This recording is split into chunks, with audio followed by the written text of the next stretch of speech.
এই মুহূর্তে flu jab নেওয়াটা খুব জরুরি, কারণ ফ্লু আক্রান্ত হওয়ার সংখ্যা বাড়ছে দ্রুত গতিতে। এই কারণে হাসপাতালগুলোতে অবর্ণনীয় চাপ বাড়ছে। We see an increase in respiratory viruses in the winter, but we're seeing about double the amount of cases this year compared to last year. England জুড়ে ফ্লু আক্রান্ত হয়ে হাসপাতালে ভর্তির সংখ্যা গত বছরের চেয়ে এবার দ্বিগুণ বৃদ্ধি পেয়েছে। এছাড়া এবছর ফ্লু মৌসুম তুলনামূলক আগেভাগে শুরু হয়েছে এবং এখনও এটি সর্বোচ্চ চূড়ায় পৌঁছেনি। অতিরিক্ত রোগীর আগমনে ব্যাহত হচ্ছে ইমার্জেন্সি বিভাগের সেবা কার্যক্রম।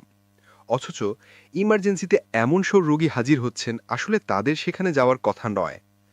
যেমন নেয়া যাক গত বছরের হিসাব। ওই বছরের শীত মৌসুমে 2 লাখের বেশি মানুষ ইমার্জেন্সিতে গেছেন ছোটখাটো জটিলতা নিয়ে।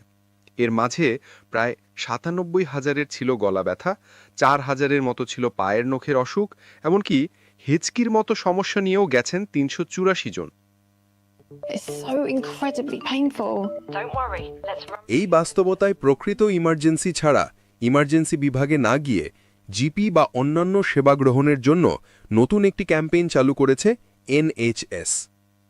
And drink lots of water after your vaccine. Flu vaccine গ্রহণ কেন জরুরি সেই কারণ তুলে ধরেন এই নারী। Well, to prevent you from going into hospital and thing, and it's good for you for your immune system. চিকিৎসকদের নির্দেশনাও স্পষ্ট, ভ্যাকসিন নিন, সুস্থ থাকুন। Every time a flu virus hops between individuals, it gets stronger and stronger.